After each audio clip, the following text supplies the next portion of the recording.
dans cette nouvelle vidéo. Alors, dans cette vidéo, on va faire comme d'habitude l'analyse fondamentale de la semaine. On va parcourir un peu le calendrier économique et voir les éléments qui impacteront notre trading Forex. Et donc, comme d'habitude, avant de commencer, n'oublie pas de liker, de t'abonner. Ça fait plaisir et ça donne la force. Et donc, on va commencer d'abord avec les facteurs extérieurs. Qu'est-ce qu'on appelle facteurs extérieurs? C'est tous les facteurs qui peuvent impacter notre trading, mais qui ne sont pas dans les calendriers économiques, tout simplement. C'est-à-dire des choses qui ne sont pas prévues en avance pour qu'on puisse se préparer. Et donc, comme vous le savez présentement, le facteur extérieur le plus impactant, c'est Trump. Voilà, Trump et ses tarifs douaniers, ses tweets. La semaine passée, vous avez sans doute vu l'impact que les rumeurs sur les tarifs douaniers de Trump peuvent avoir sur le dollar. Voilà, c'était cette bougie-là. Je vais pas revenir sur ça. Dans la vidéo du samedi, j'en parle en détail, hein. Voilà, analyse fondamentale du GBP et du dollar. Je vous invite à voir cette vidéo-là pour plus de détails, mais c'est le facteur stéréo le plus déterminant actuellement. Voilà, c'est Trump et ses tarifs, tout simplement. La semaine passée, on a eu un très beau aperçu de ça. Ensuite, le deuxième facteur extérieur, c'est la prise de parole d'Imino, voilà, de la BOJ, la Banque centrale du Japon. Pourquoi? Parce qu'en fin de cette... là, on est dans la communauté privée des membres de la formation. En fin de ce mois, la Banque centrale du Japon aura une réunion du taux d'intérêt. Et quand on regarde le narratif au niveau de la Banque centrale du Japon, en décembre, ils ont maintenu les taux et l'argument qui était avancé, majoritairement, c'était les problèmes, de salaire au Japon. Parce que la BOJ n'a pas une perspective assez claire sur l'évolution des salaires au Japon. Ils veulent que les salaires continuent à progresser au Japon pour qu'ils continuent à monter les taux, vous voyez? Et donc récemment, la semaine passée, on a eu des chiffres de salaire au Japon qui étaient plutôt positifs. Mais ce qu'il faut savoir aussi au niveau de la BOJ, c'est que c'est une banque centrale qui est très, très, très nulle en communication. C'est-à-dire qu'ils n'ont pas l'habitude, ne vont pas vraiment bien communiquer avec le marché pour ne pas qu'il y ait des chocs lorsqu'ils prendront des décisions. Par exemple, la Fed elle communique bien. Elle a tout le temps des discours de ses membres qui sont programmés. D'ailleurs, on a assez de membres de la Fed qui sont programmés cette semaine. Et donc, ces discours-là, les différents membres de la Fed, ça nous donne un peu la tonalité, le ton de la Banque centrale. Vous voyez, comme ça, il n'y a pas de surprise quand il y a les décisions qui sont prises. Mais c'est pas le cas de la BOJ. Et donc, ils sont très nuls en communication. Et dans leur envie d'améliorer ça, il y a une programmation du discours, voilà, de Emino de la BOJ, le 14, c'est-à-dire demain très tôt à 1h30, voilà, qu'on ne doit pas louper. Le marché, le consensus du marché présentement, c'est quoi? C'est que, en fait, Emino, lui, c'est quelqu'un c'est l'un des membres rares au qui joue la Banque centrale du Japon. Le marché s'attend à ce que, bon, étant donné que la BOJ a l'intention d'améliorer sa communication avec le marché et cette programmation soudaine du discours de Emino, on se doute bien que ça sera important. C'est peut-être pour donner un peu la couleur, voilà, de ce qu'ils vont faire en fin de ce mois-ci au niveau de leur décision de taux d'intérêt, vous voyez. Et donc, dans cet article-là, c'est très bien détaillé. Je laisse le lien en description.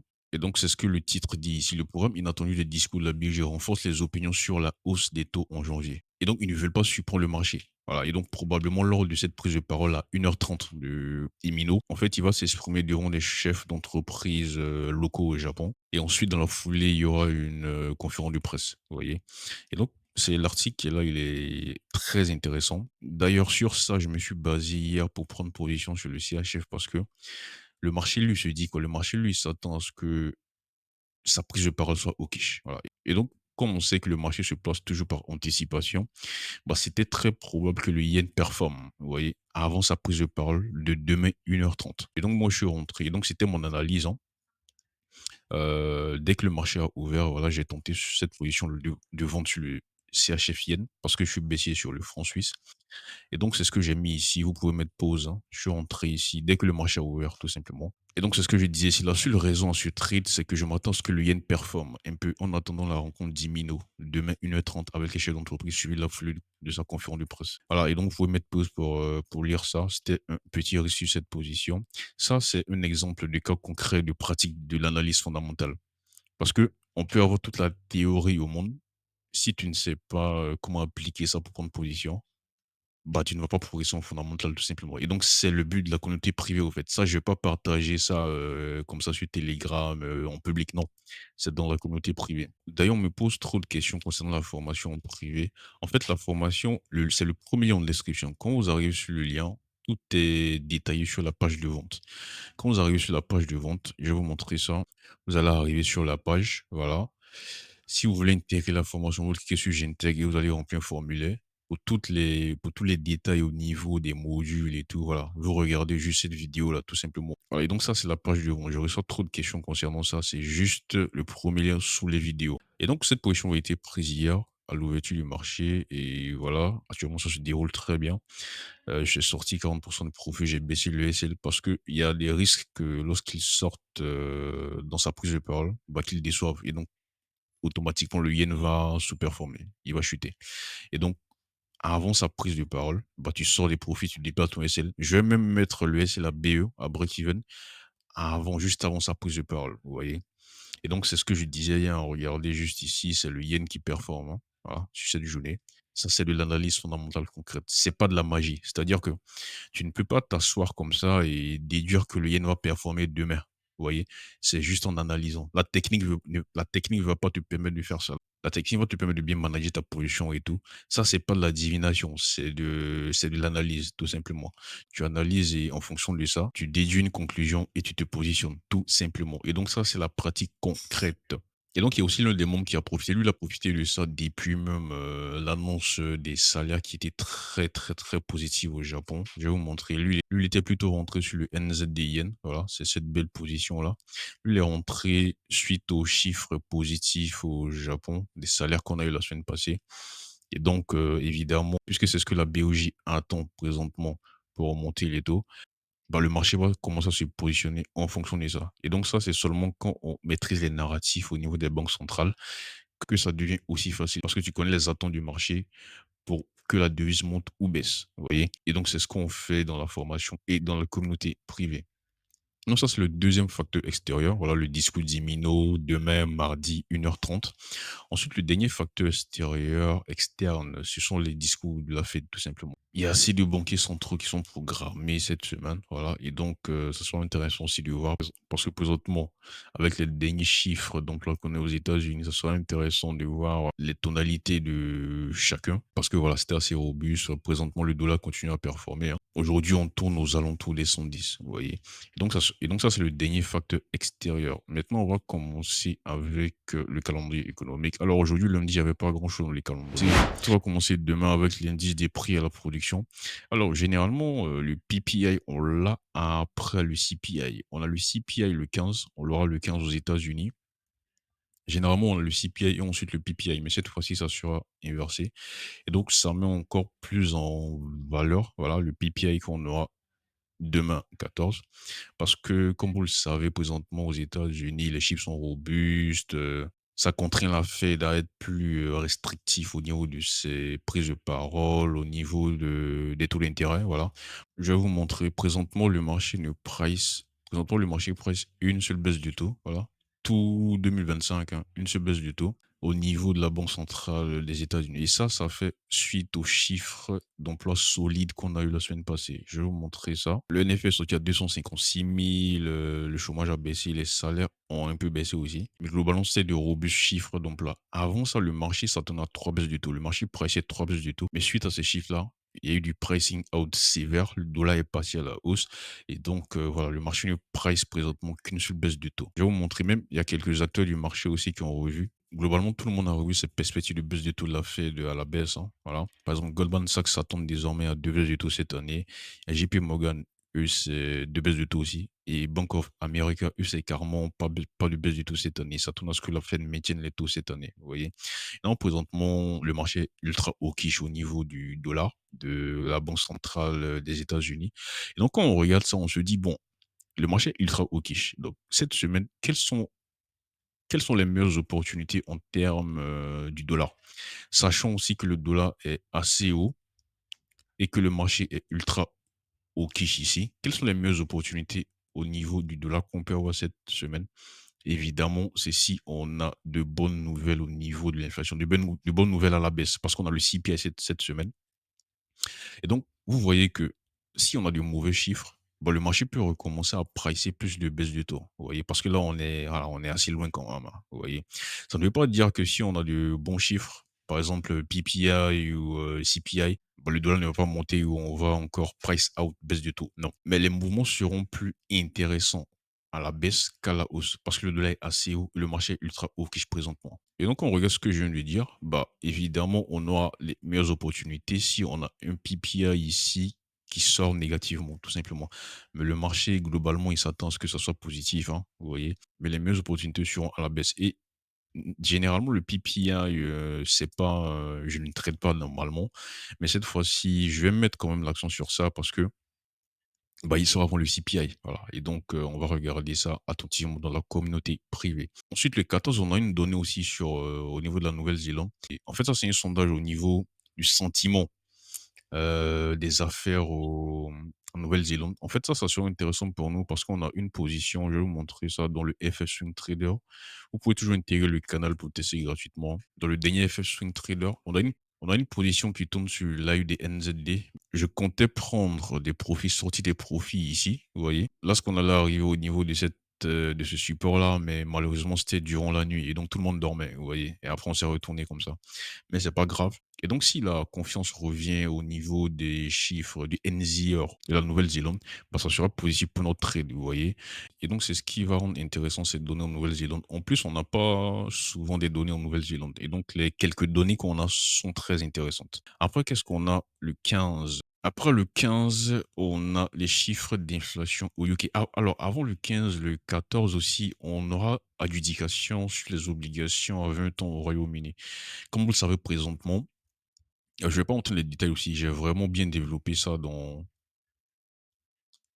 la dernière vidéo YouTube que je vous invite à voir. Voilà, analyse fondamentale GBP USD. Et donc, j'ai développé ça ici. Du coup, le marché va mettre beaucoup l'attention sur l'adjudication, sur les obligations à 20 ans britanniques qu'on aura demain.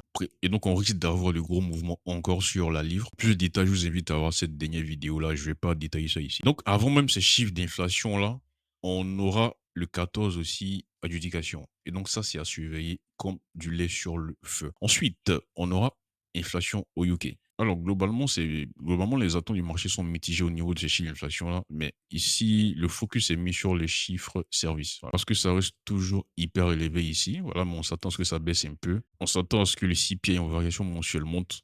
Donc, vous voyez que globalement, ce sont des attentes mitigées. Je vais pas entrer en détail aussi ici. Voilà, vous connaissez ma vue sur la livre. Moi, j'attends ça pour shorter de la livre. Mais présentement, nous sommes dans des conditions de marché hyper particulières au niveau de la Grande-Bretagne. Je vais pas détailler ça ici aussi, hein. Je vous invite à revoir la vidéo du samedi. Voilà, tout a été détaillé ici. Mais globalement, qu'est-ce qu'on peut avoir? Présentement, on ne sait pas quelle sera la fonction de réaction de la livre si on a de bons chiffres? Parce que présentement, on court une gros risque de stagflation au UK. Tout est détaillé dans cette vidéo-là. Et donc, de bons chiffres d'inflation est positif pour la devise. Mais vu les conditions dans lesquelles nous sommes présentement, il y a de gros risques que la fonction de réaction change et qu'on parte à la baisse. Vous voyez? Mais si on a de mauvais chiffres d'inflation, bah, la réaction qui est attendue, c'est que la devise doit chuter. Parce que présentement, ici, au niveau de la Banque centrale d'Angleterre, le marché price moins 16 points de base de baisse lors de la prochaine réunion. Vous voyez? Et donc, si on a de mauvais chiffres d'inflation, bah, le pricing ici va tendre vers les moins 25. Et donc, normalement, la devise doit chuter. Mais est-ce que dans les conditions dans lesquelles nous sommes présentement, de mauvais chiffres ne seront pas positifs pour la devise? Vous voyez? Et donc, vous voyez que présentement, nous sommes dans des conditions hyper particulières au niveau des UK. Simplement parce que, on est quasiment en stagflation, en fait, tout simplement. Et donc les réactions qu'on a l'habitude d'avoir peuvent être, voilà, bouleversées lors de ces chiffres d'inflation-là. Et donc moi, je vais totalement rester spectateur et regarder qu'est-ce qui va se passer. Par exemple, sur de bons chiffres, la réaction qui est attendue par le marché, hein, globalement, c'est que la livre monte, mais dans les second temps, qu'on s'écroule. Parce que la fonction de réaction va changer, justement. Et donc, pour plus de détails, je vous invite à voir cette vidéo-là.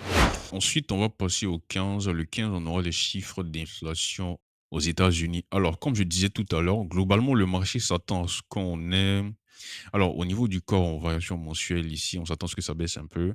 En variation annuelle, on s'attend à ce que ça reste flat, voilà. En variation, l'inflation globale en variation mensuelle, à ce que ça reste flat. L'inflation globale en variation annuelle, on s'attend à ce que ça monte un peu. Donc, ce sont des attentes plutôt mitigées, voilà. Mais vu ce que je disais au début par rapport aux États-Unis présentement, par rapport au dollar plutôt, le dollar est assez haut. Le marché est hyper hawkish au niveau de la banque centrale ici des États-Unis. Une seule baisse du taux. Le marché presse présentement une seule baisse du taux. cette année. Et donc, vous voyez que naturellement, les meilleures opportunités seront à la baisse en termes de volatilité, de mouvements baissiers. Voilà. On a plus de chances d'avoir de beaux mouvements baissiers que d'aller encore à la hausse. Donc ici, si ça surprend, si ces chiffres d'inflation surprennent juste légèrement à la hausse, je ne serais pas forcément intéressé pour entrer.